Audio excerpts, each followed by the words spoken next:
Hi, friends. Welcome back to Notes to My Nervous System, a podcast about understanding your nervous system so you can move through hard times with a little more calm and a lot less self blame. I'm Erin, a mom, a therapist, and creator of the Mind Circuit app. It's a simple nervous system friendly tool for moments when your body needs support before your brain can catch up. Today, our episode takes us to the world of parenting, and our guest today is Leah Madamba, who is in my phone as so-and-so's mom. She is also known as a licensed mental health therapist. She's a parent coach. She helps families find calm, connection, joy in even the busiest season. She is a soccer mom, so she definitely knows how that is. She's passionate about helping parents manage stress, avoid burnout, and raise kids with compassion while feeling grounded for themselves. Miss Leah, what are some of the signals that a parent might want to reach out to you and get some support? What are some of the thoughts or feelings or situations coming up that, could be a clue to a parent, hey, I need to investigate this a little more? Yeah. Great question. And thanks for having me, Erin. It's exciting to be here today. I'm excited to have you. I think, parenting is such a long journey, and there are so many different seasons of life that we go through. And in each one, there's challenges that we work on overcoming. And I think for those moments when you start to feel extra isolated and alone and looking for more guidance than you can glean from a social media scroll or maybe a podcast, you're ready to dive deep into somebody and talk about your specific situation. Those are good times to reach out and either find a certified parent coach or plug in with a therapist even and get some more support. Is there a big difference between like a coach and a therapist in your mind? Yes. Certified parent coaches and coaches in general can go across state lines. So you could work with somebody, again, maybe somebody that's caught your eye on social media that has written some excellent books and comes across as very knowledgeable. The difference with the coach is that you're going to drop in right where you're at with the situations that you're seeing, and they're going to work with you. They consider you the expert. And so it's really about a partnership and how do we connect for out solution, not going into the solutions. Yeah. And with a therapist, because, we're licensed and there's just a lot more things that go into that. Our license, for me, it means I'm focused here in North Carolina and South Carolina where I'm licensed. And we can do those solution focused pieces, but we also can go backwards and look at history. And, when you notice that maybe you're an anxious parent and it's really hard to let go, well, where does that come from and how were you parented? And that might give you some clues to your current situation. So that's a little bit about the difference between the two. Depending on what's going on with the parent, it would then lead them to figure out which they should seek out. That's right. Okay. How do they know somebody's like licensed or certified or any of that stuff? There are several different certification groups out there for coaching these days. A board certified coach. My certification is in parent coaching in particular. They're not, it's a little bit harder to find that and you can always ask somebody for their credentials though. And then on the licensure side, you're looking for somebody who is licensed as a mental health counselor, or social worker, marriage and family therapist. And those are people that you can even vet and often look, on their websites or check with the state to see, the state of their license.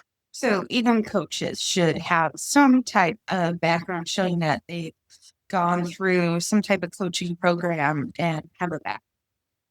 Yeah, and some experience. You want somebody who has experience with the specific kind of age group or situation that you're dealing with. So yeah, those are great things. You don't want to talk to a coach about teen issues if they only deal with 2-year-olds. That's right. It's a little different. Even though I must say, and my daughter's never going to listen to my podcast, so I don't have to worry. But the way I would redirect her when she was 3 is totally what works now. And she's 15 and 16. And she just either needs a nap or she needs to eat half the time. Like she's 3 again. So I go through the checklist. Do you need a nap? Have you ate? Do you need a timeout to decompress? And put her in her room like I would in timeout. And then she decompresses. It is hilarious. It actually works. So a lot of those parenting skills that we learn when as our kids are growing up, they still work, especially if things that you're using are more neuroscience based, right? Like if you know, like I need a reset, I'm dysregulated, I'm going to need a timeout as much as she is, then because that helps us reset. I don't know, no matter what age we are. So I think that makes a lot of sense. But that's important is that when you're in a situation with a kiddo, regardless of age, you got 2 nervous systems going, right? So what are Absolutely. some things, some tricks, some strategies you could suggest for a parent to be able to recognize when their nervous system is not regulated so they can take a break? Because I know I'm guilty of not always recognizing and having to come back and apologize for putting my foot in my mouth. Yes, these are the moments that you're looking for, or when we go into fight, flight, or freeze, and it's going to show up differently for each of us because we all have kind of our own fallback methods. For me, I can tell like my heart rate goes up. I start to get maybe really emotional. My voice, my tone, and my volume start to increase. And if I'm good, I can catch myself, right? And I can say, "Oh my gosh, this is not my best parenting moment," and I can step away from it. But even if you recognize that once you're already into it, that's okay. Still having the awareness to catch yourself and take a break. For some people though, for me, that's more of the fight, that desire to kind of lean into the argument, like I got to win this one.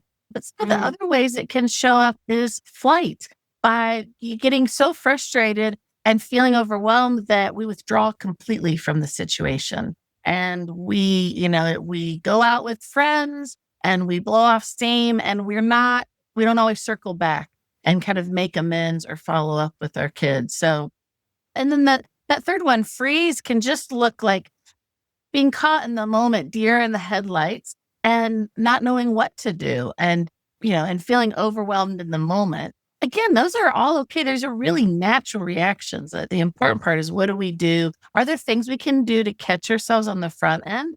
And even afterwards, what do we do to circle back around and have some repair with our kids? What would you suggest a parent do to remind themselves to circle back around? Because that can be hard as a parent. It's so hard. Especially when they become teens and they're sitting there like, told you so. It's really hard, especially because, I might feel really hesitant to take ownership for my part of it because all I can focus on is the disrespect or the attitude that has flared up, right? And what rolling or having attitude. What I really want is for them to take ownership. But I try in those moments to remember that I'm a role model for that. And by starting with my own self and saying, hey, the way I responded or reacted last night wasn't great. I'm sorry. I raised my voice or I yelled, and that's not the best parent I want to be. And what I've noticed is by starting that conversation that way, that can often lead to them saying, "Harumph, thank you. Me too." So if you suck it up as a parent and you apologize first, 9 times out of 10, that's giving the kiddo the permission and the cue that it's safe to say they messed up too, it sounds like. Yeah, because it's very, I think it can be rare as a parent how often do you hear parents say like, "Oh, I could have done this better." So often it's about providing feedback or criticism to the kids. So, such a big thing for a parent to say, "I'm going to take accountability for my piece of this." It also doesn't let the child off the hook. There still is space and room in that for them to take accountability for their part. But it sets the tone by the parent going first. Okay. No, that's important to recognize that just because you are apologizing, it doesn't mean that they don't have to own up and there aren't consequences. That's right.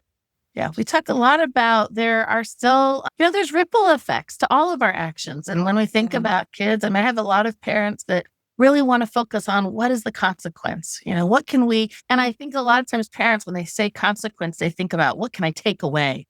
And these days, the biggest thing that matters to kids oftentimes is their phone. So it's like, oh, you've done something and now taking away your phone. And I encourage parents to really think outside of that and expand the definition. There are natural consequences of two people getting into an argument with each other. And one of those can be just, the break in relationship that can happen, or, the erosion of trust that can occur between two people. So those can be just as valuable consequences as some of the, just trying to take things away from them. So talking about the negative and positive consequences that will occur. So when they're adults, they'll have a better understanding then. Yeah, really looking for natural consequences and highlighting the natural things that are going to happen. Because you're right, as they get older and our role changes with them as a parent, there's less about us having control and more about them learning how and being ready to experience the world. And so I think that's one way we can help them with that, is by kind of highlighting some of the natural consequences that they're going to run into. Yeah, because you get bullies at work, you get people you disagree with and don't see eye to eye with. You can't avoid conflict forever. That's right. And figuring out how do we work things out with other people, and how do I take accountability for my actions while still have boundaries about what I'm willing to expect from others. All of those pieces, they have to start implementing more and more the older they get. What are some of the signals for you when it comes to burnout? Because being overwhelmed is very different from actual burnout, when your nervous system's just so fried from parenting and everything else going. Yeah. I think of burnout as, Brian, I go back to that idea of being isolated and feeling really alone in things, and overwhelmed. Maybe it feels like big events keep happening, but just, my ability to respond is maybe slower. I've run out of ideas, and it's harder to bounce back. I think those are the times when that's the time when it can be so helpful to figure out, well, who's in my tribe? Who can I reach out to for additional support, whether that's professional, looking to somebody for coaching or therapy, or going back to a group of friends, a reliable group of support that can, help remind me about some of these resilience factors. Okay, so it sounds like just that not being able to rebound back is a big. Yeah, I think so. Just where life comes at you and it's hard to, it's like all the things that I'm used to doing. It's like, okay, I got enough sleep and it still feels hard. Overwhelming still. Yeah. Is it real, or is it just like being a parent with everything going wrong? It is a lot. There is, and well, as parents, we're working on supporting our kids through things that, we didn't go through and have to navigate growing up. I just have Instagram. I had a Polaroid picture. From to destroy the evidence. The immediacy of the social media, and gosh, and school shootings, lockdown drills. So many stressors that they have on their plates this day that then we're having to support them through while we're also going through it ourselves. It's a big ask on the parent side. Why are we not reaching out to each other more? And I'm just putting this out there in the universe. I don't really have an answer myself, so I don't expect you to. But I think it's an important question to ask, because it sounds like things are more difficult, challenges that other generations didn't face. And yet we as parents seem to be being more isolated than previous groups of parents. Yeah.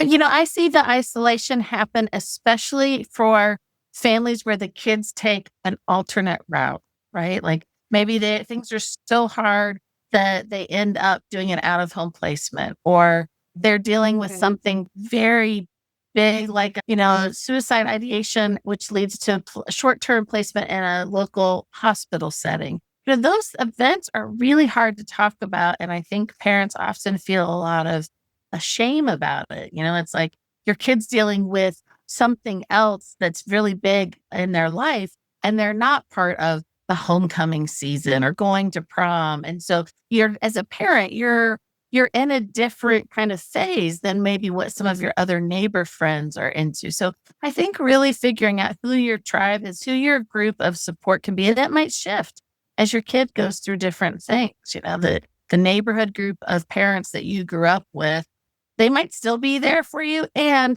there might be another group of parents that are dealing with some of the same things that could be a new added group of support. So being flexible then with still reaching out. Yeah. Yeah. To your point, it's like overcoming that barrier and reaching out. It can be so scary and so worth it to find somebody else that's like, oh, me too. Know what that journey is like. What do you find rewarding about working with parents? Especially being a parent yourself. Yeah. I love working with parents because I think it's so hopeful. There are things that as parents, there's skills we can gain that can really dramatically shift for the better our relationships. And in doing that, when we bring those things to our parenting, we're teaching our kids how to then go on and be their amazing parents as well. And so that intergenerational effect is so profound. I get really excited about That that. ripple effect you were talking about, the consequences. Yeah. Positive How does ones. that show up and help them and change that relationship, so that they can figure out a better relationship and, set them up for, long-term, hopefully like long-term success. And That's beautiful. Would you like to take a pause and guide us through positive affirmation for a parent for a moment? yes, I would love to. Woof. Okay, for this, I'm sitting in my chair and I'm gonna just notice. I'm gonna take a moment. It's so hard to come into the present. I'm gonna notice the sensation of sitting in the chair, and I'm gonna close my eyes for a minute to just bring me back into myself. And while I am taking some deep breaths, I'm gonna give myself that affirmation that I am doing the best I can today. Just reminding myself that helps me bring it back to this moment and know that, today is today. I'm going to tackle tomorrow when it gets here. But for right now, I am doing the best I can. Thank you. I love that. That's important for us to say to ourselves. All right. Well, thank you, Miss Leah. So-and-so's mom. It's great talking with you. Thank you for joining Notes to My Nervous System. If this spoke to you, please leave a review and subscribe. Before you go, let's take one small second to notice your body, your feet, your breath, the chair holding you, the ground you're standing on. There's nothing to fix. Just let your nervous system know that it made it through another moment. And if this helped you feel even a little more steady, that matters. And that's what the show is for. And if you want more of these gentle, science-based resets between episodes, at night when you can't sleep, when you need to slow your brain down, find my app, Mind Circuit, in the Apple Store or Google Play. It's a quiet place to help your brain come back online when life feels loud.